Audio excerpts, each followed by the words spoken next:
হাতুড়া সিং তার সাথে আমি দুইটা সিলেক্টর যে ছিলেন নান্নু ভাই এবং সুমন ভাই ওনাদেরকেও দিব। আমরা যেই সিচুয়েশনে আছি এই সিচুয়েশনে যদি আমরা চিন্তা করি আমরা হোম অ্যাডভান্টেজ তো নিতেই হবে। আত্মবিশ্বাসের জন্য দরকার ছিল প্রত্যেকটা প্লেয়ার এবং বাংলাদেশ টিমের জন্য, কারণ আমরা অনেক দিন ধরেই ওয়ানডে ক্রিকেটে রেজাল্ট পাচ্ছিলাম না। বোলিং ভালো হলে ব্যাটিং ভালো হচ্ছিল না, ব্যাটিং যদি ভালো হয় তাহলে বোলিংটা ভালো হচ্ছিল না, আপ টু দ্য মার্ক হচ্ছিল না। তো আজকে ওভারঅল আমি বলবো যে ইজি ছিল না, টাফ ছিল। উইকেটটা ব্যাটসম্যানদের জন্য আসলে অনেক কঠিন ছিল। সেই জায়গায় শান্ত এবং তৌহিদ হৃদয়ের পার্টনারশিপটা খুব ইম্পর্টেন্ট ছিল ওই সময়টা। যদিও সবাই হয়তো ভাববে যে খুব স্লো খেলেছেন, কিন্তু উইকেট পারমিট করছিল না। ওই এক্সপিরিয়েন্স দিয়ে তারা দুইজন চমৎকার খেলেছেন। অঙ্কনের ডেবু ম্যাচে আমি বলবো যে খুব ও যেভাবে ডোমেস্টিক ক্রিকেটে খেলে অভ্যস্ত সেইভাবেই সে খেলেছেন। শুরুতে টাইম নিয়েছেন, তারপর হয়তো একদম বাজে বল যেটা সেটাই মারার চেষ্টা করেছেন।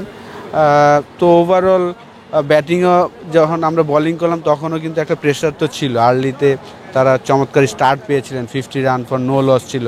সেই জায়গা থেকে রিশাদ চমৎকারভাবে 5টা উইকেট নিয়েছেন। ওভারঅল সবাই চমৎকার বল করেছেন। তো এই জয়টা আমাদের পুরো টিম ম্যানেজমেন্ট বলেন বা আমাদের যে সাপোর্টার সবাই কিন্তু একটু হতাশা ছিল। তো এই জয়টা খুব দরকার ছিল আমাদের জন্য।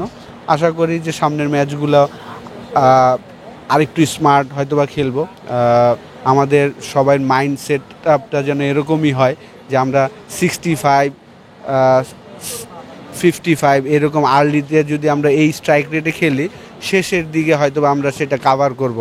কারণ যেই ধরনের উইকেট দেখলাম এই ধরনের উইকেট যদি পরের ম্যাচগুলো হয়, আপনার মাইন্ডসেট আপটা খুব ইম্পর্টেন্ট যে আমি এখানে কিভাবে আমার ইনিংসটা বিল্ড করব।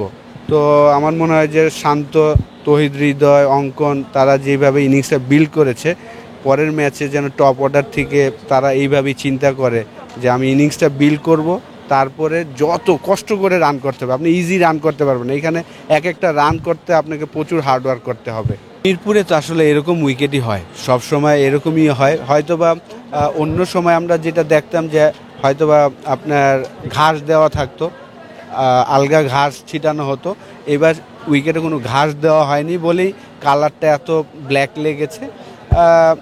যেহেতু আমাদের প্লেয়াররা কিন্তু ইউজ টু, আমি মনে করি যে আমি বলবো যে আমরা খুব চমৎকারভাবে অ্যাডজাস্ট করেছি। বিশেষ করে তৌহিদ হৃদয় এবং শান্ত, অঙ্কন ওরা চমৎকারভাবে অ্যাডজাস্ট করেছেন এবং ফিনিশিংয়ে আমি মনে করি যে আপনার তানভীর এবং রিশাদের ওই 3টা ওভার বাউন্ডারিও খুব কাজে দিয়েছে। অবশ্যই, কেন দিবেন না।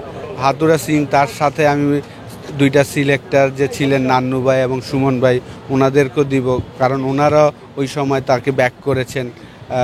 তো এটাই হয় ক্রিকেটে, আপনার সিলেক্টর বলেন, কোচ বলেন, ক্যাপ্টেন বলেন, তাদের ব্লেসিং না থাকলে কিন্তু আসলে কোনো প্লেয়ারই সেটেল হতে পারে না।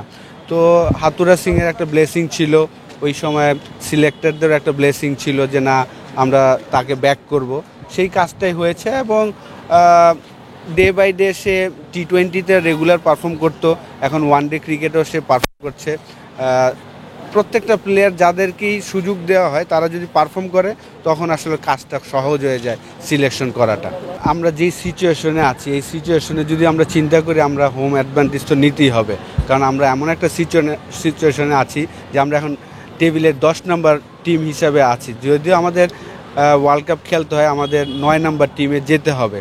তো এই 3টা ম্যাচ খুবই ইম্পর্টেন্ট আমাদের জন্য, যেহেতু আমরা রেগুলার মিরপুরে যার সাথেই খেলি আমরা ফেভারেট থাকি এই কন্ডিশনের কারণে, এই উইকেটের কারণে। তো এই সিচুয়েশনের কারণে হয়তো আমরা যেটা বলছিলাম যে একটা ফ্ল্যাট প্রপার উইকেট আমরা আশা করি, সেটা হয়তো এই সিরিজে হচ্ছে না, কারণ আমাদের সামনে ওয়ার্ল্ড কাপ খেলতে হলে এই বাকি 2টা ম্যাচও খুবই ইম্পর্টেন্ট। তো এটা আমাদের মেনে নিতে হবে সবাইকে। আমরা এখন এইটা নিয়েও যদি নেগেটিভ কথা বলি এটা আসলে ঠিক হবে না, কারণ আমাদের এখন সিচুয়েশন, আমাদের টিমের কনফিডেন্সটা ফিরে পেতে হলে এই ধরনের উইকেটটা আমাদের দরকার ছিল। কারণ রিসেন্টলি আপনি যদি দেখেন যে ইন্ডিয়াতে কিন্তু ওয়েস্ট ইন্ডিজ টেস্ট ম্যাচ খেলে এসেছেন এবং লাস্ট টেস্ট ইনিংসটা কিন্তু চমৎকার খেলেছেন, 2টা 100 করেছেন তাদের শাই হোপ এবং ওপেনার একজন। তো সেই জায়গা থেকে তাদের সাথে অত যেই উইকেট ছিল, যদি এখন ফ্ল্যাট উইকেট দিতেন তাহলে হয়তো ডিফারেন্ট বল গেম হতো। তো আমি মনে করি না যে আমাদের সবাই এটা নিয়ে নেগেটিভ নিউজ না করে, যেহেতু আমাদের ওয়ার্ল্ড কাপ খেলতে হবে, আমাদের টিমটা এই মুহূর্তে মরালি একটু ডাউন, কারণ ওয়ানডে ক্রিকেট আমাদের রেজাল্ট হচ্ছে না। তো উইনিং একটা হ্যাবিট, এই উইনিং করতে করতে কিন্তু আমরা যখন বড় আসরে যাব, তখন আমার মনে হয় যে যাওয়ার আগে অ্যাটলিস্ট 1.5-2 মাস যদি আমরা প্রপার প্র্যাকটিসটা করি, যেই কন্ডিশনে খেলবো ওই কন্ডিশন অনুযায়ী যদি আমরা প্র্যাকটিসগুলা ম্যাচগুলা খেলতে পারি, তখন হয়তো আমরা ভালো একটা রেজাল্ট আশা করতে পারি। কিন্তু এই মুহূর্তে আমি কাউকেই দোষারোপ করব না। লাস্ট 11-12টা ম্যাচে কিন্তু তার 4টার মতন 50 আছে, যেহেতু সে পারফরমেন্স যদি চিন্তা করেন, পারফরমেন্স কিন্তু আমরা যেইভাবে আশা করি সেইটা হচ্ছে না, কিন্তু পারফরমেন্স কিন্তু সে রেগুলারই করছেন। আমরা কোচের একটা ইন্টারভিউ শুনেছি, ও কিন্তু একদম পারফেক্টলি বলেছেন যে মাঠের যেই ক্যাপ্টেন্সিটা সেটা কিন্তু সে অসাধারণ করছেন। ক্যাপ্টেন্সি আমরা কোনটা দেখবো, যে বলিং চেঞ্জিং ঠিক আছে কি না, ফিল্ড সেট আপ ঠিক আছে কি না, ব্যাটিং পারফরমেন্সটা যদি দেখেন যে ওভারঅল টিম ভালো করতে পারেনি, 190 রানে অল আউট করে আমরা ওই রানটা চেস করতে পারিনি, প্রায় 250 রান করে রানটা ডিফেন্স করতে পারিনি। তো এইটা হয়েছে আজকে, যেমন দেখেন আমরা 200 রান করে কিন্তু ডিফেন্ড করে ফেলেছি। তো ওভারঅল আমার মনে হয় যে কয়েকটা উইনিং হ্যাবিটে আসলে তখন ওর জন্য আরও সহজ হবে ক্যাপ্টেন্সিটা। তো ও তো অসাধারণ একজন লিডার, এটা আমরা সবাই জানি, কারণ আন্ডার-19 থেকে সে এই কাজটা করে আসছেন।